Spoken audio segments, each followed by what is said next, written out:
Welcome, guys, to year 5 for the XBA 2. It's going to be a quickie, but it is kind of a reset for you guys. Got to do this every offseason, so far at least, to see kind of what these teams look like. We're going to start with the Sizzle and High Risers teams. These are the big prospects heading into the year 6 season. You had Ford, Beck, Ramos, Forbes, Laterman, and Hemingway. So it looks like Forbes is the best guy out of this group. It's possible by the time he's drafted that he might be an 84 overall. I'm looking at Brett Forbes on the Sizzle. As for the High Risers, you have Blankston, Darius Marshall, Colby Dale, Max Boss, Malcolm Ruka, and Ethan Marks. And I kind of like Boss out of here, although Dale is also an intriguing prospect. So just going off of that list, you figure those would be the top 3 guys heading into the draft next offseason. Would be Dale, Boss, and Forbes. So I think those are the guys to watch out for. We'll watch these 2 teams later in the video. Checking out the Hartford Hogs, we have Quincy Waugh, Burks, Miguel Ramirez, Dylan Bott, Ngoju Chembanuke, McCall Roby, the veteran Jevin Carter. Ian Hyven was second-round pick for the Neon. Jaquel Houston also picked by the Neon. So they're going to hopefully get a lot of minutes down there in Hartford. I don't know if Sejan Walker's ever going to put it together. Here's a team, though, that's probably going to be in the mix for the XBA championship as long as nobody gets called up, and they really haven't, would be the OKC Buzzards. You saw Frank Ntilikina was the free agent addition for St. Louis, but they don't have anywhere to put him on the big roster, so he's going to be down here in Oklahoma City. So that's what the Buzzards are looking like. As far as the contracts Excel sheet, I'll have that for you guys in the next XBA 2 episode.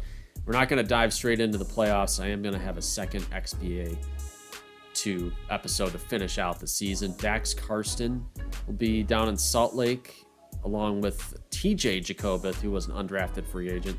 So like I said, Jacobith, he'll be with the Jacks, but I don't have that list made out for you guys. So we're just kind of play it by ear so far.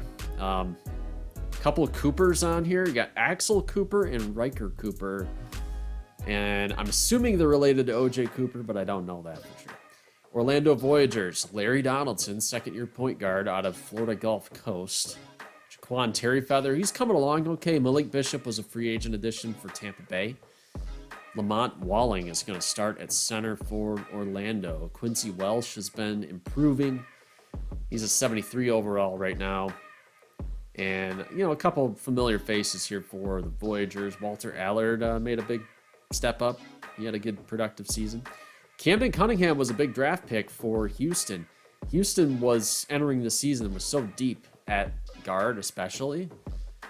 And just throughout their bench, they didn't have room for Cunningham on the roster. So, with the D'Angelo Russell trade, they still didn't really have a spot for him. So he's going to spend some time down here for the River Cats. Checking out Albuquerque, Preston Nash. Pretty good player looking like so far. I mean, he's a 71. He was, he went to Denver. He was drafted by the Denver Summit. So ratty ankles for El Paso, Kyle Way. Haven't forgotten about him. He's still down there. Baltimore, interesting team here. Baltimore Cannons are now in XBA 2. Their pro clubs are now Cincinnati and Atlanta. So Dennis Pavard is a guy that's been down here for a while. He's kind of a defensive monster. I think he'll be in the league next year. A lot of undrafted free agents going to be on this Baltimore team under contract with the Chili Dogs. So I just gave a lot of those guys to the Chili Dogs because they didn't have anybody carried over from old XBA 2. They didn't have any XBA 2 players. Blanco Pinto starting at point guard for Alabama, along with you got Xavier Carter, and should be a good mix there for the Red Bellies. A couple veterans. Marquise Diamond was a trade acquisition for New Orleans, so they're counting on him to take the next step. Nemec, I think is how you say it, from Oakland, will be a point guard for this team. Javon Rosens was also a good draft pick, along with Joaquin Fredrickson for Detroit. But Detroit, like Houston, is so deep, especially guard on the bench. Not a lot of room there. on the big club for Rosen. So it's probably for the best, though. I mean, he's probably going to pick up an extra 2 points with all the extra time he's going to get in XBA 2. Yeah, Robinson, Capona, and Ja'Cory Jerickson, Pinkard, and Patton for Ottawa. Ottawa's a very deep team. A lot of guys that would be kind of fringe XBA players in that 74-75 range. They could be contributing on a bench, possibly. Dante Barron still down there as well. Looking at the Boise Rams, you have Miles Alderson, Theo Starkman, Haywood Highsmith, Kid Gilchrist, and Julian Daniel, who Daniel looks pretty good. I mean, he's been coming along in a big way. Abe Jammer, interesting. Brandon Pierce, you have Matt Dubois or Dubois. You know, Boise, they've always been in the mix. This team looks pretty good too for Iowa. Demetrius Edwards, undrafted rookie. DJ Garnett's been here for a while. Darnell Creed was drafted by Wisconsin, maybe as a replacement for Joel Embiid this offseason if Embiid does in fact leave. But Creed is a guy that the Bandits feel like has a lot of potential on this team. Gilbert Cooper, Jack Corbett still down here. Ted Alexander was an undrafted free agent out of Fresno State. So that's how we're looking in Iowa. Going to Tucson, Ty Redfield, guy, I mean, he belongs to Phoenix, and bench is so deep at Phoenix. So he's just going to bide his time, and he'll take the extra couple points playing for Tucson. So you have Rosens and Del Vecchio down here as well. Nichols, a couple of those second round and undrafted guys that we haven't really seen. Barr and Kevin Banks, might have to give up the ghost on these guys. I don't know if they're ever going to progress enough to make it to the next level. Same goes for Henry Martin. They've been down here for a long time. Scalabrini, An Zhang was a second rounder 2 years ago. He didn't really see a big progression jump either. He's a 69 still. We're going to give some minutes there to Stevens so he can eat. Zach Zumwalt, Kelvin Justice, Nikhil Chug, George Foreman, and Scamacci. So that's a pretty formidable starting five for Central Cal United. D'Anthony Melton, who was picking up a lot of minutes last year at point guard for San Jose, he's been demoted. Caldwell Pope's been demoted. I think KCP's at that stage in his career where he's probably never going to sniff the big leagues ever again. Portland Hoopsters, one of my favorite teams heading into this season. Shabadoo, Sterling Brown, AJ Menendez, Kahananui, and then Tyler Davis has always been pretty productive. Isaiah Keefe is a 76. Looking at Vancouver, I mean, this is a team that has a lot of draft picks, a lot of draft capital, pitching in a big way for Portland. Seattle, not so much. So most of the big contributors there are Vancouver guys. Looking at XBA 2 World, a little bit different this year. They got Dellavedova and Raul Neto. Watanabe, Gabriel Rush, Pango, Sangelia, Toscano, Anderson. Shabazz Napier, he has Puerto Rican eligibility, so even though that's a U.S. Commonwealth. Patty Mills will be joining the XBA 2 World squad this year. Not the greatest team in the world, but a lot of veterans that have nowhere else to go because no XBA team will want them, or they do not want to invest in them either.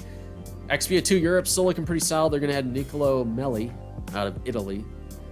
He's going to start at power forward for this team. They're going to have Victor Claver out of Spain, Nikola Milutinov, and Nick Calathis. Calathis technically American, but he's also Greek, so he'll be able to play for XBA 2 Europe. Solid squad, veteran squad.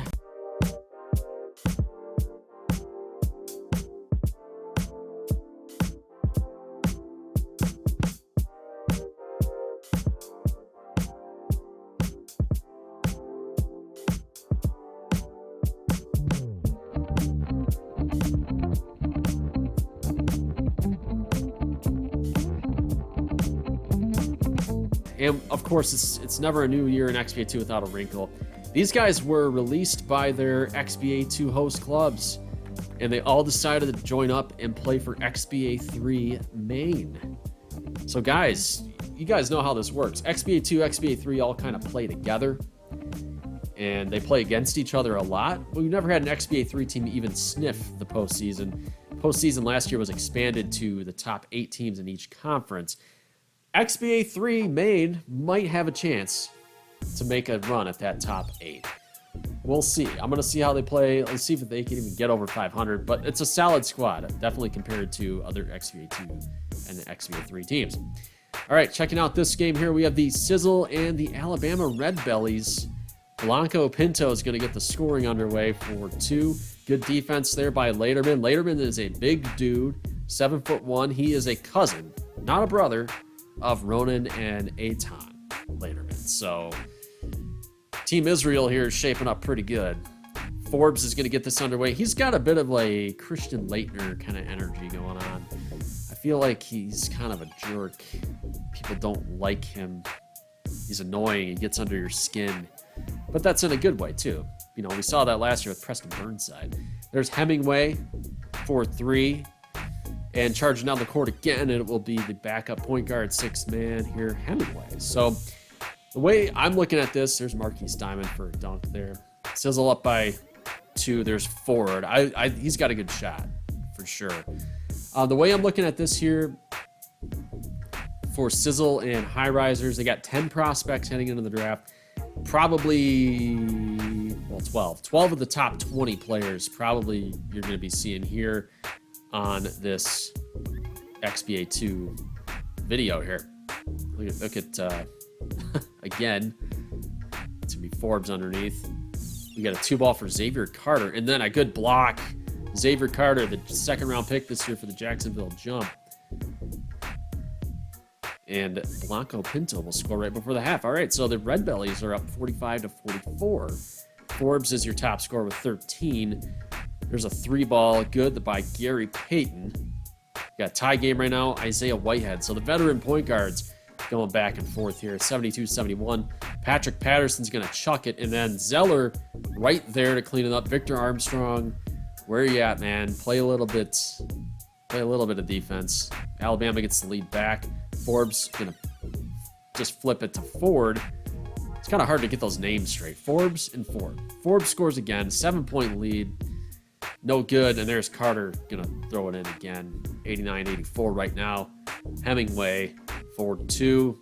He's going to put him up 7 just to try to put this thing away. Forbes will miss. And then on the other end, we get a green for Alabama. 2-point game. Forbes inside. Laderman scores. Laderman known for his defense, but he's definitely got some offensive skills here as well. 95-91. And Jackson Jr. of the New Orleans Neptunes, 2nd-round draft pick this year. He'll miss. And the Sizzle are going to win. So the Sizzle get the win over XBA 2 Alabama. Red Bellies go down. Soft underbelly of the Red Bellies. Jake Lehman playing for a Turtle team again. Played for Maryland. Couldn't quite get the magic going with 4 points. Akatunde led the way with 15. Blanco Pinto, I thought, had a very good game. Xavier Carter had a double-double. Forbes was the leading scorer, 20 and 3. Hemingway scored 15. Laderman had 13 and 8. So good performance there. Ramos, not too much of a factor today, 2 and 4. Let's go Portland and the High Risers. They're 2-0. The High Risers sitting at 2 and 2. There's Max Boss, second favorite player on this team, Colby Dale. And there's AJ Menendez. Menendez has kind of had the unfortunate luck. He's a 76 overall. It's just about good enough to be a bench player in the XBA, but he's been stuck because the Portland or the Vancouver Vortex are so deep at small forward, especially. But other than that, their bench is all 77 or better. So Isaiah Thomas, their 1st-round pick from last year, is on the big club. And Menendez is in Portland. So Menendez is trying to get out there, get out of there. And then Kawanahui, I don't know how to say that. I like his skill set, his offensive game. We saw him in the prospect game about a month and a half or so ago, and he's been pretty good for this Portland team. Get a driving foul there. Menendez finds Shabadoo. So Shabadoo was a 1st-round pick for Vancouver. They had 3 first-rounders or 2. I believe they had 3 first-round picks. Yeah, they took Nash, and then 2nd-round pick was Kawanahui.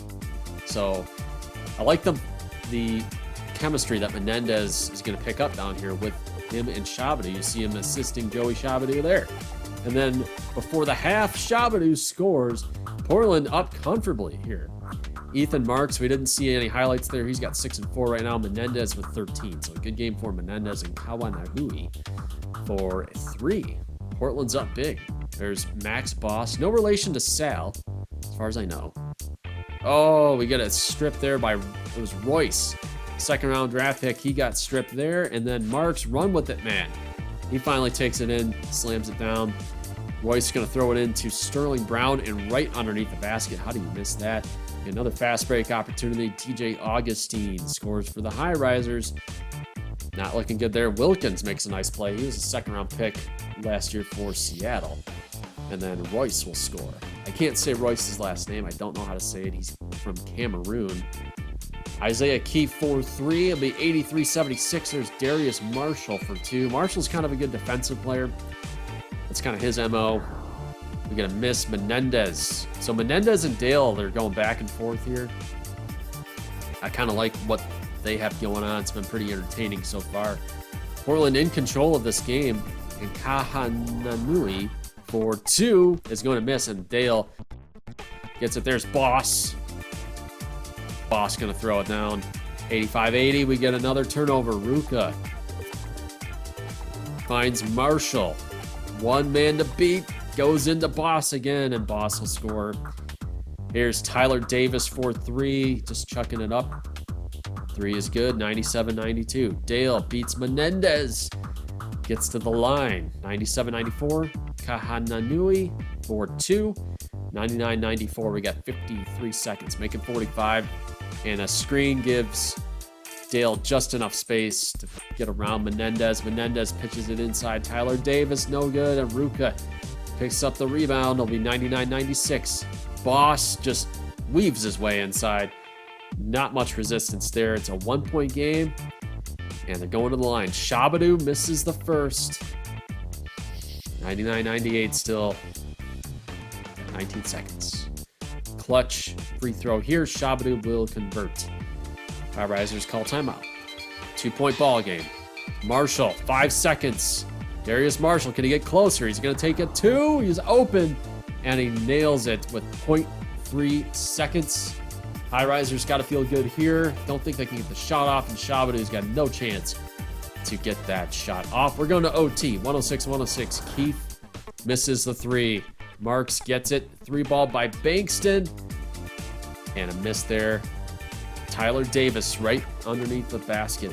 Up by 2 for Portland. Bankston, the point guard, nails it down. 109-108. And we get a foul going against Bankston. No. Wow. Way to choke there. Inside. Marshall's out of position on Sterling Brown. Brown forced him out of bounds, basically. Not in a position to make the play. Menendez trying his best defensively, and Dale will knock it down. 1-point game. Menendez inside, and they're going to call that foul against Colby Dale. A chance to win it or take the lead for Menendez. He's got 22 today. He's perfect. 9 of 9, and he misses the free throw. Can he at least tie this thing up with 4 seconds left? Menendez? No! Menendez chokes. I know he wants the call up. He wants to get to Vancouver, but you can start by making those kinds of free throws. Tough luck right there. Bankston will knock it down. 3-point game. We're going to have to figure out who they want to give this to. It'll be Shabadoo. He's going to fling it. Oh, it was on the mark. But he will not make it, and Portland goes down. So the rookie teams, the 18-year-old squads, are going to start off 2-0 this year, at least in our broadcast games. So that will do it here today. So like I said, it's a quickie. I'm going to give at least one episode from here till the end of the season. That way you guys can I can try to do the XBA 2 a little bit more justice. This will probably be the last time we really get into XBA 2 this season, year 5. I'm not going to concentrate on this for year 6 and 7. I'll still do the save file, but everything will be off screen. I'm not going to put this in any YouTube videos. So the Iowa Monks are 17-1, so they are taking charge here. Virginia's playing well. You got Ottawa, Hartford, Fort Wayne, Baltimore, High Risers 11-5. So the rookie team doing better this year than they did last year. Orlando 12-7, Alabama 10-9. Europe's 9-7, a little surprising. Atlantic City hasn't faced off against too many XBA 3 teams. You see XBA Maine there at 9 and 10. So that's the team to watch out of the XBA 3. Boise Rams at 14 and 3. Sizzle 15 and 6. Even after losing 3 straight, they're still looking pretty good there. Salt Lake, Memphis. Memphis only 12 and 3. Portland 13 and 5. Tucson's won 11 in a row after starting 1 and 5. You got Oklahoma City XBA 2 World at 11 and 6. Central Cal only 10 and 9. A little surprising there. Venom 9 and 8, and the River Cats are 5 and 11. I've never figured out what the issue is with San Antonio, but they've always really been bad at this. Could be the coaching staff, I don't know, but it hasn't been good. This guy, Dustin Dennis, as averaging 16.2 per game in XBA 3. I think he'll work his way into an XBA 2 contract for sure. Tyler Montgomery playing pretty well. But you guys see some Sizzle guys and some high risers up there. Edwards and Garnett playing really good for Iowa. Capone again, one of the top scorers. Menendez at 13.9. Seth Holland, 13.8. Vinny Red Jones is killing it with XBA 3 Maine. Pollock for Baltimore as well. Nash having a good season. Hemingway at 13. Shabadoo, I'm liking what I'm seeing out of him. Eli Hapner still trying to make that trek. He's trying to get into that XBA contract. We'll see if somebody will sign him this year. Stan Burton, pretty good guy for Tucson. Looks like he's got a lot of potential there. Dax Karsten, 11.5. Theo Starkman and Jordan Jr. at 11.4. Kai Kioya, he's playing with his brother now. So Dio and Kai. Atlantic City, I should mention, they're now teaming up with Philly and Pittsburgh. So you guys know that we had to sort of switch things around. Now that Cincinnati left, Baltimore's in, that kind of messes with the geography a little bit. Blanco Pinto at 10.2 per game, like that. Nikhil Chug, the first XBA 2 player out of India, averaging 10 points a game. Ja'Cory Jerrickson, I feel like he could do a little bit better, man. He played in XBA 2 last year, and I haven't seen too much. Cunningham, haven't seen a ton from him either. A little more well-rounded, I guess. Lazar Beam at 9.3 per game. We'll check in with Baltimore in the next episode, which should take us into the XBA 2 playoffs. Chembanuke, 8.9, I saw there. Look at the rebounds per game. You got Bettis at 12.1, Earl Bettis. Nichols Scamacci has typically been the best rebounder. Pavard, Pierce, Swain. Xavier Carter at 10.6. Not too bad. Liad Laterman, 9.7 to go with those 9.8 points. I like him when I'm seeing all Laterman. I can see the potential there as a prospect, as an 18-year-old. Kind of what you like there. But that's what Cunningham can provide, though. 5.3 assists per game. I'm sure he'll be up with Houston next season for the next 2 years of our series. But, you know, he needs a little bit of seasoning down here. That's typical. Same goes for Shabadoo. Sean O'Hare was undrafted free agent. He's looking pretty good for Virginia as well. Alderson at 4.2 per game, and Zumwalt is 20th in assists per game. So guys, that'll do it for the XBA 2 here. Should have the season finale either late next week or the following week, and that'll take us into the XBA 2 postseason, which we'll have all in one video as well. So if you guys like XBA 2, we got 2 more videos of XBA 2 left to go in the entire series. Well, the playoffs will probably do as part of the off season. So 2 more times we'll get to check in with XBA 2. That's just one of those things. I wish I got into it a little bit more than we did. You know, XBA 2 debuted in March of 2020. So it has been a while, but, you know, as the series has been winding down and as the views have been going down, it just hasn't really been a priority for the series. But we'll do it justice here down the home stretch. And like I said, by the next video, I will have all the teams sorted out and all of the players allocated appropriately. So if your guy was undrafted, just know that he is with one of the parent clubs and it'll be on that Excel sheet. Okay, guys, if you like this thing, leave a like and peace.